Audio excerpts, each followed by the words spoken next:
Hey everyone, and welcome to video number 7 for the Welcome to Rathe series that we're doing for the introductions. And we are on to generic cards. Man, this has been awesome all week, a video a day, and I'm going to keep it going into the next set. But today we are here to look at the generic cards. All right, just going to shut this. I don't like dark rooms behind me, yeah? Scary. All right. So let's start taking a look at pretty much the generic cards and the impact that they have on the game. All right, so Vandal's Spring Tunic. Man, this card is in a league of its own, fetching about $300 plus, and that's probably not even the gold version. All right, let's take a look at it. All right. At the end of your turn, if Vandal's Spring Tunic has less than 3 counters on it, put an energy counter on it. And that's at the start of your turn. Instant.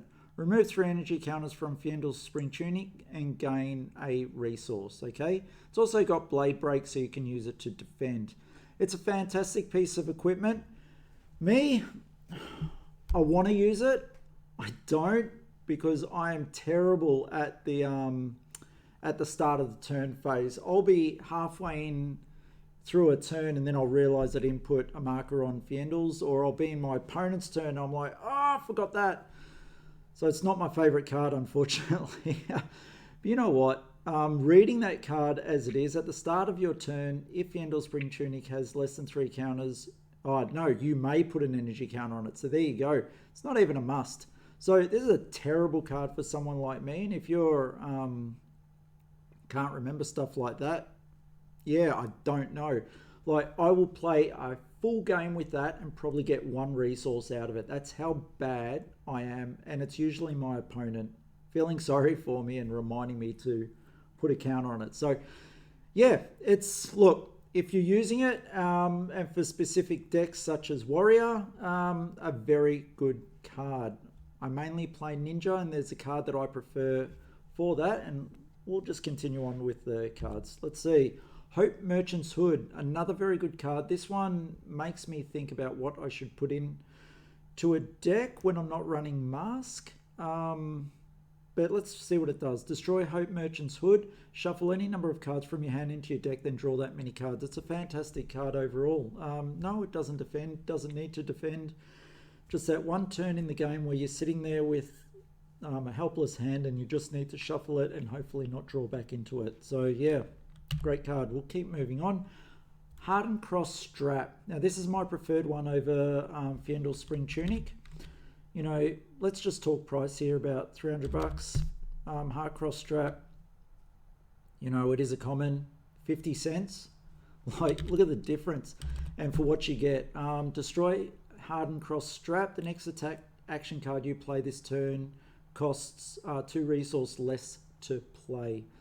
Now, do take in mind, I am talking from the perspective of a Ninja player, actually Katsu, which I've got one right on the computer here. Not sure if you can see that. Yeah, Rainbow Fall, nice. These are the promos that came with the Crucible of War. Anyway, all right.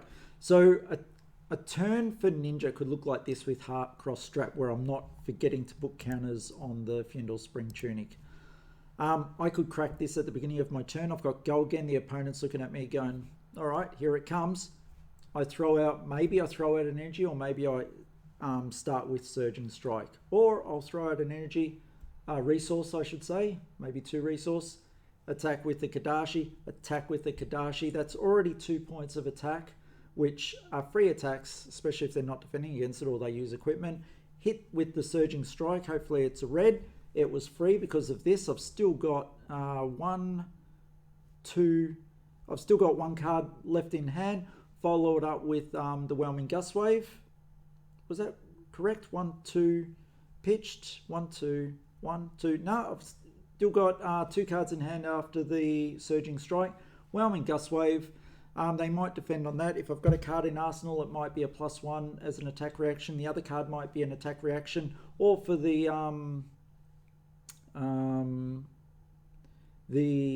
Surging Strike. I may have thrown it away with Katsu's ability to go pick up a Magenshi release and then play that. Hopefully that first card I threw out at the beginning was a 3 cost. So look, what I'm saying is that Hardened Cross Strap can really pick up the momentum, okay?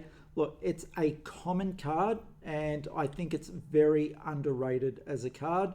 As a cold foil card, you know, I think it's well worth, you know, 20, 25 bucks, easy, for what I would use it for.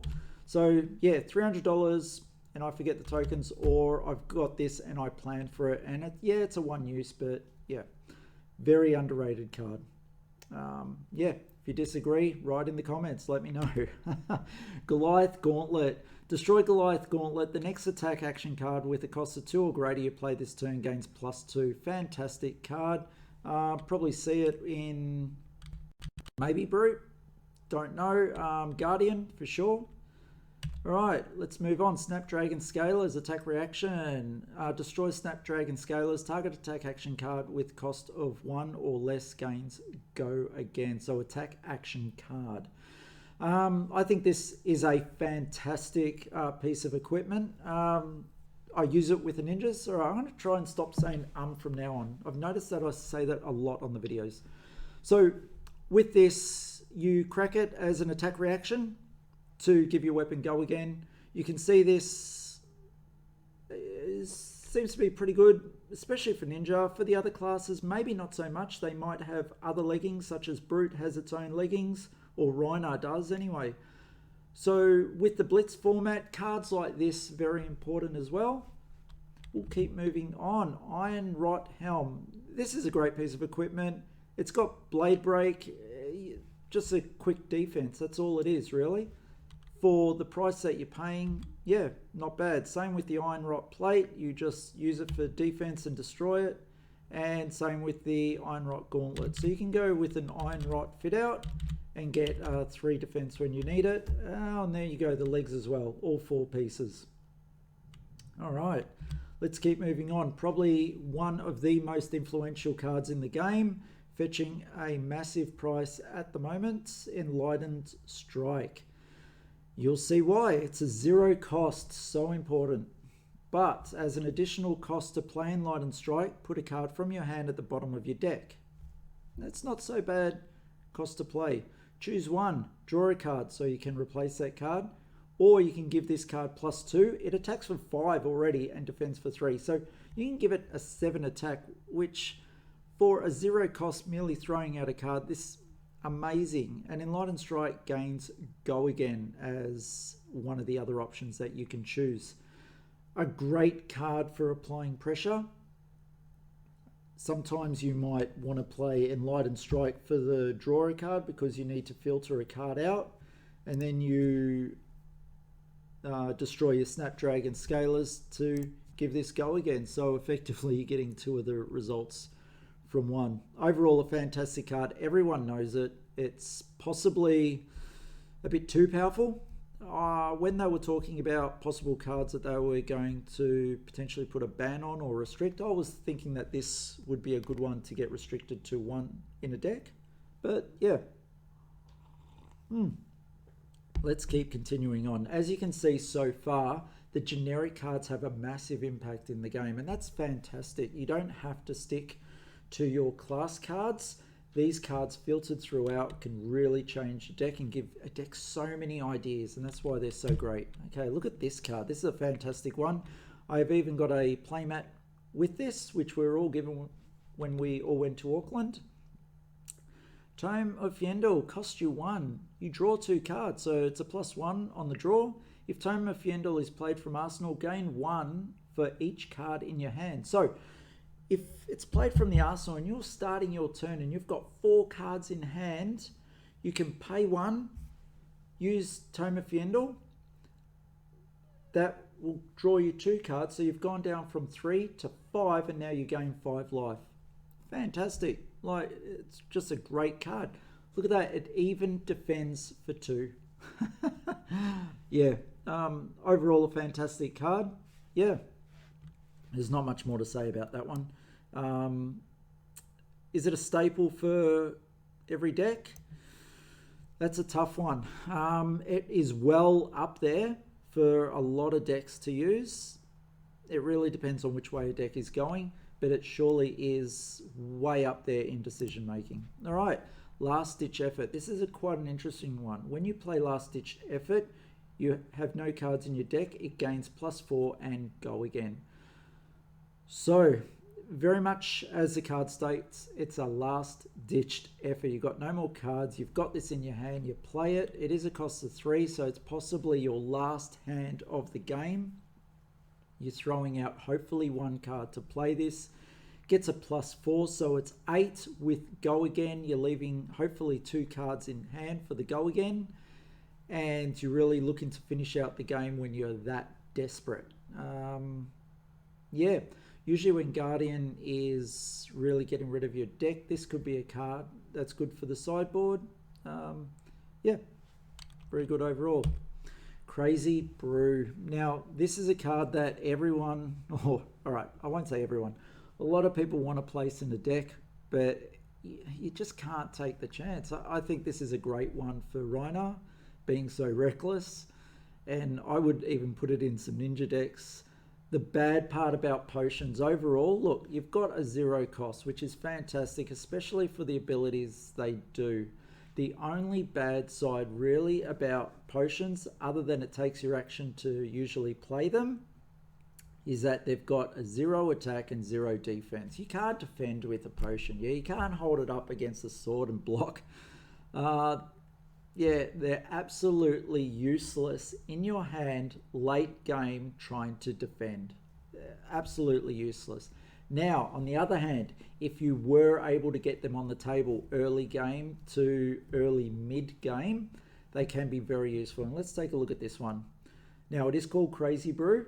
It's if you roll a dice, so destroy Crazy Brew, roll a 6-sided dice. So it has to be on the table first. You've played the action, and this is an action within itself. 1 to 2, lose 2, and go again. So you lose 2 life and go again. On a 3 to 4, you gain 2 and go again. On a 5 to 6, gain 2 action points, gain 2 resources, and your next attack this turn gains +2. That 33% chance of it going bad, yeah, that's enough to keep it out of most decks. I really like this card. It's a beautiful looking card, especially in foil. I would like to see a lot more decks use it, but when you're getting up at the top level, you want consistency, you don't want chance, and yeah, that's where that suffers. Remembrance. Shuffle up to 3 action cards from your graveyard into your deck, and then banish Remembrance. It's a fantastic card overall. Nothing really needs to be said about it. It's a 0 cost. No, it doesn't defend. But really, this is an instant card, okay? You need to get out of your hand, get 3 cards back into your deck that you're going to need, especially if you've been doing certain combos or you've been playing some cards or you've needed some for defense. It's a great card. You don't want too many in a deck. Maybe 1 is enough. All right. Let's move on to some of the red, yellow, and blue cards combos. So, Drone of Brutality. This is an interesting one and was in some high-level decks. If Drone of Brutality would be put into your graveyard from anywhere, instead put it at the bottom of your deck.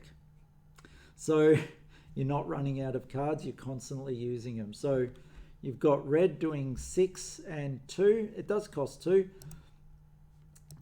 And yellow doing 5.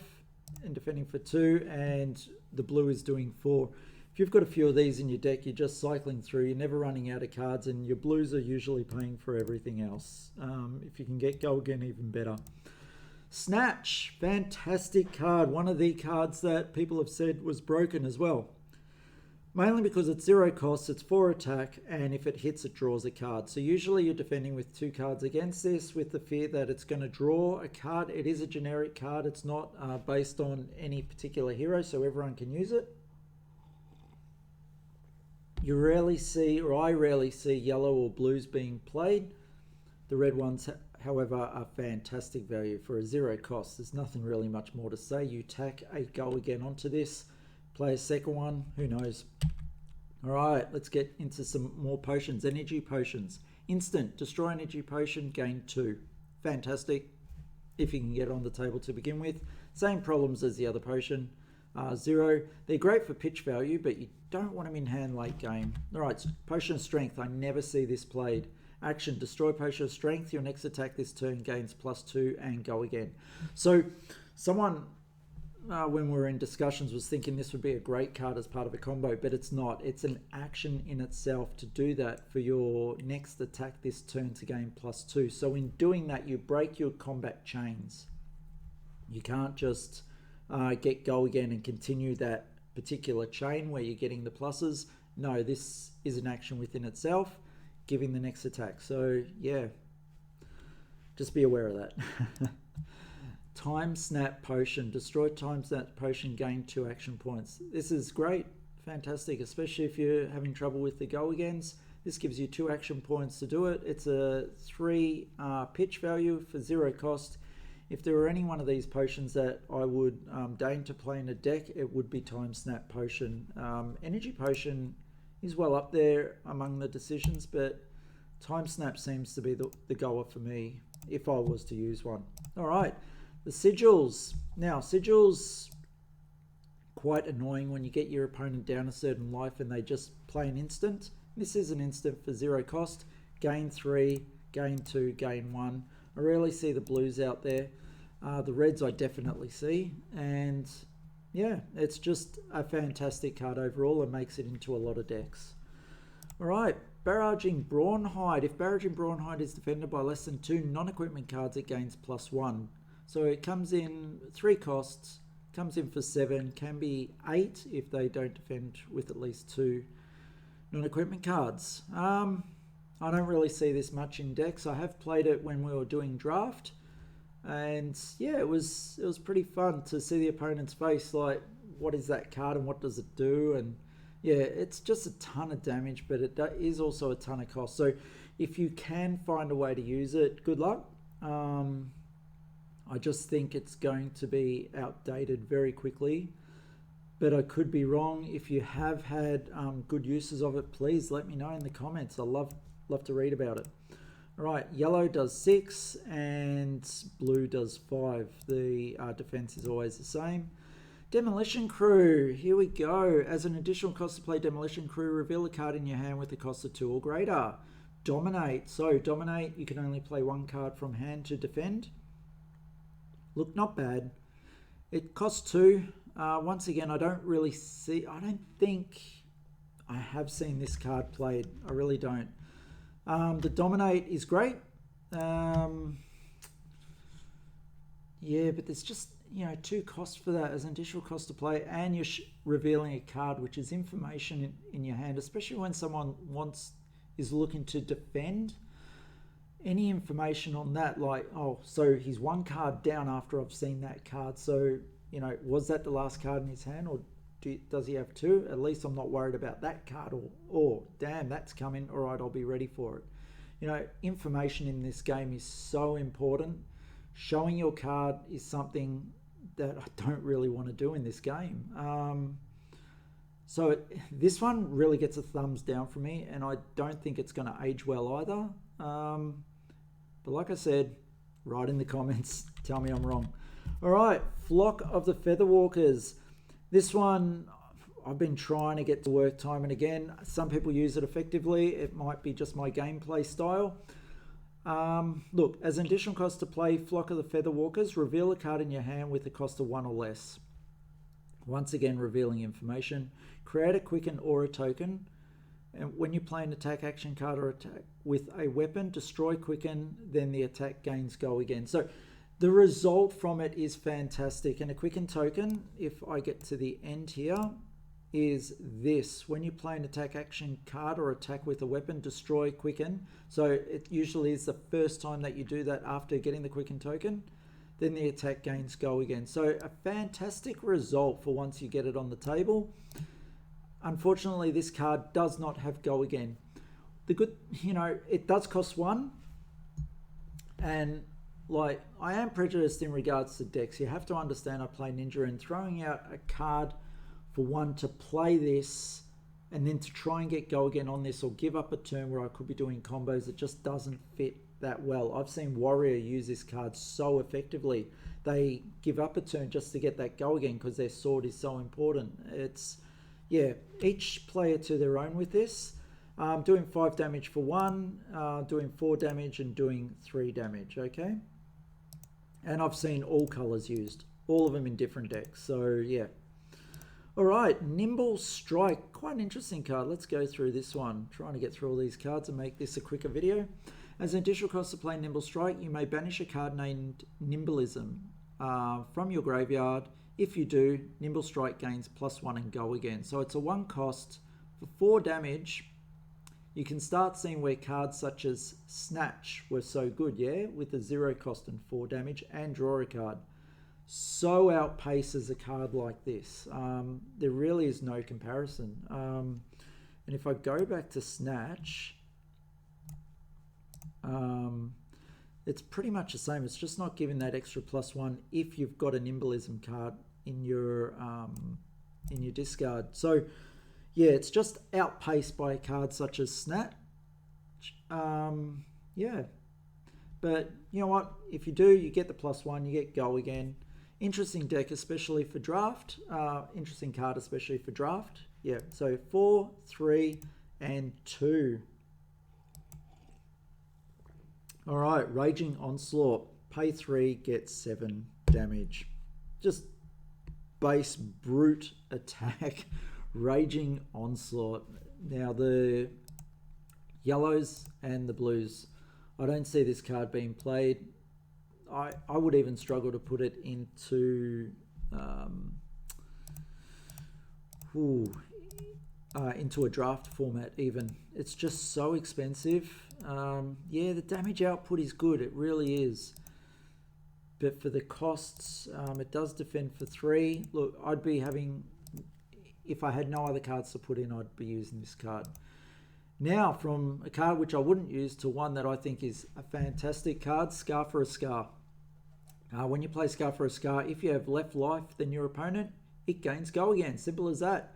This is another 0 card, attacking for 4 with the potential for go again. Oh, there you go, I've used dumb again.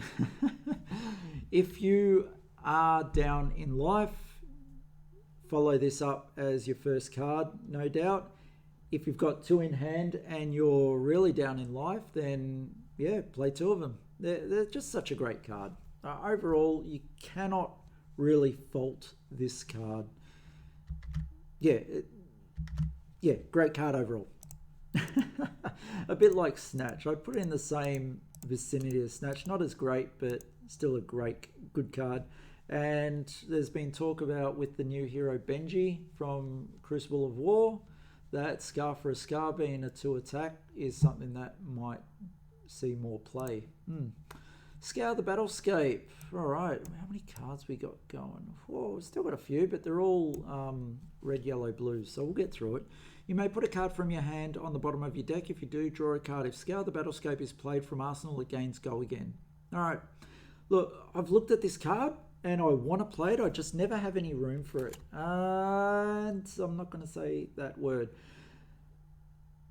Like I said, I'd never have any room for it. I think it has some certain potential. Like, you may put a card from the bottom of you may put a card from your hand on the bottom of your deck. If you do, draw a card. Like, it's got that filtering aspect, and if it's played from Arsenal, it gains go again. I think it definitely deserves more look at for some decks. I don't really see it much in my games against people, and I wonder if that's just an oversight. Feel like Kermit the Frog. Maybe you should look at that card. All right. Yeah, I think I will go back to this card and try and make it work. Look, it's probably the fact that it's only attacking for 3, which is the downer on that. As once again, you can see that it's not really comparing to Snatch. 2 and 1. I'd probably look at it at reds, but then the reds don't have that greater pitch value. Kind of hard.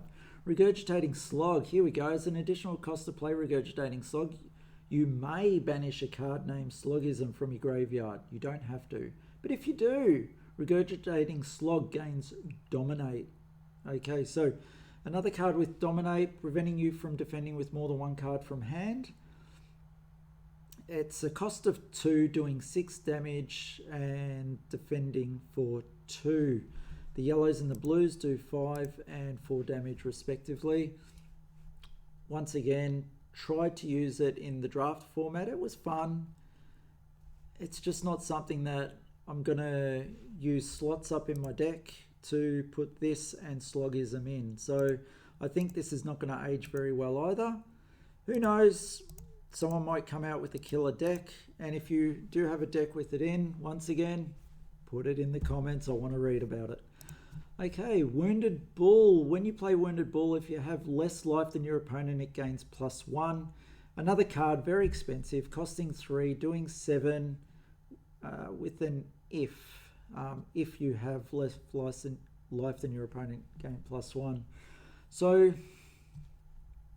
yeah, I don't really see this being played much at all. I don't think it's going to age well either. I don't think it has overall. There's nothing much more to say about it, unfortunately. I really want to be proven wrong with a lot of these. Now, Wounding Blow. So we go from a card that I don't think ages well to one that I believe is persistent. And you wouldn't normally put it in a deck. For draft format, this is a fantastic card. The 0 cost, the 4 damage, it's great. Even the yellow, you're going with the pitch value, it's still a 0 cost. You're still getting a 3 attack. Blue, you know, it's the 2. Maybe Benji will start using it as well. Yeah, look, nothing special. It's just damage, but it is that 0 cost, which puts it well above some of the other cards that we've been talking about, I feel.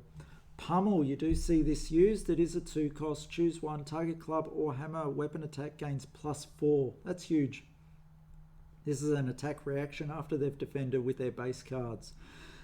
Or target attack action with a cost of 2 or greater gains +4. And if it hits, a defending hero discards a card. So there we go. There's another generic card that provides some real value. You're paying 2 with the potential for discarding a card of the opponent's hand. Not only are they defending, but if it hits, wow, huh? It's gonna be, you know, one card out of their hand, especially if they're defended. They're probably not going to have a turn. Next turn, they'll probably bank that one in Arsenal and hope for the best next turn. All right, Razor Reflex. A game changer, a meta-defining card, I would say even, yeah, I would go so far as to say that. Usable for Ninja, usable for Warrior, usable for a lot of anyone that's using a weapon or following up with attacks.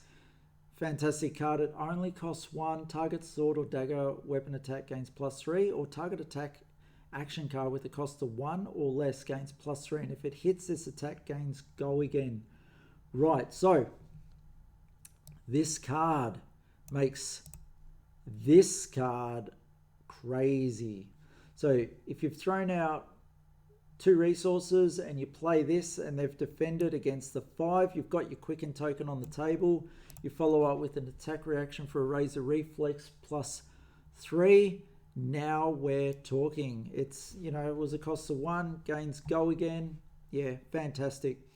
Like, this really is, I believe, a meta-defining card. Yeah, you can defend with it for 2, but it's 1 cost for the advantage it gives you as an attack reaction after they've defended with their base normal cards is just cannot be overstated enough. It's fantastic.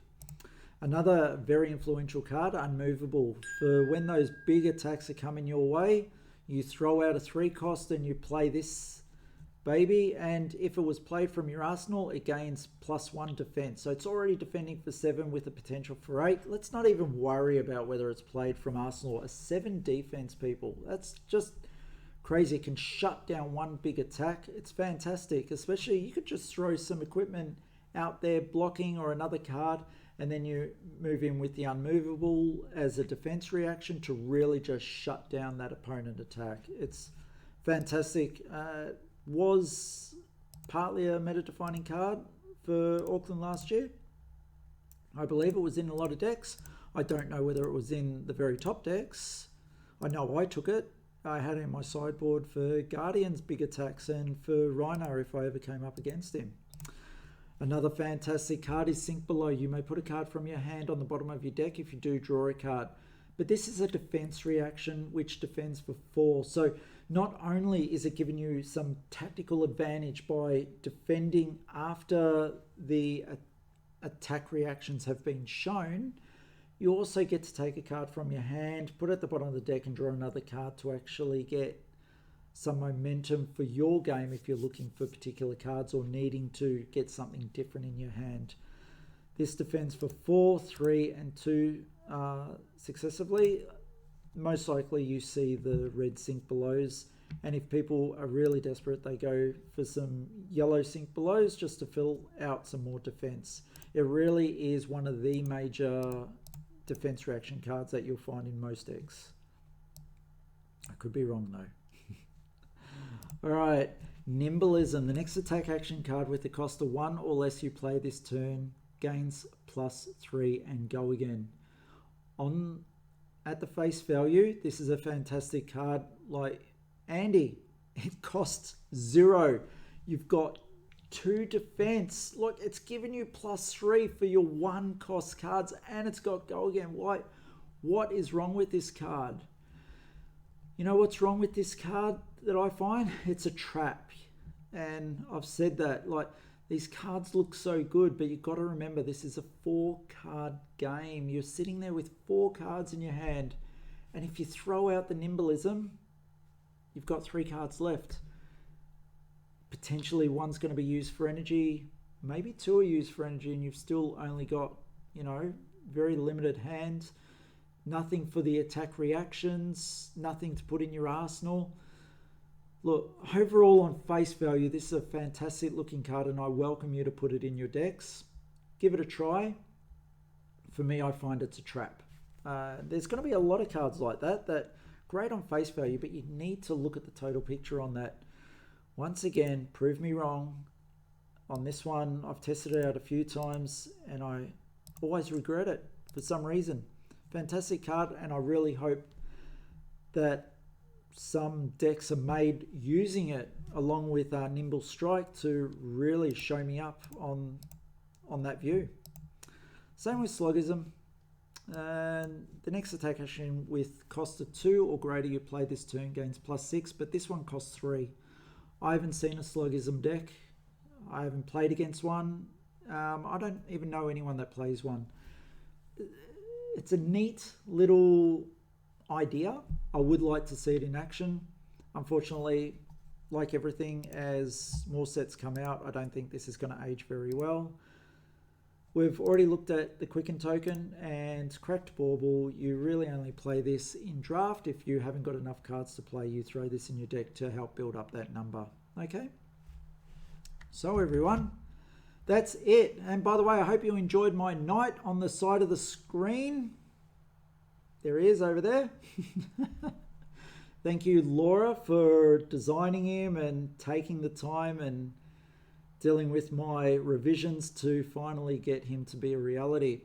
Thank you everyone for watching. Thank you for supporting me. We're up to 47 subscribers at the time of doing this video. We started off at 39 at the start of the week. So thank you for supporting us. Let's get it to 50 this week and then we'll move on to 100 from there on. If you enjoyed this, please hit subscribe. It really helps me. And yeah, if you're looking for any of your hobby stuff, get to the website if you've seen with that scrolling text down there. Have a great one, guys.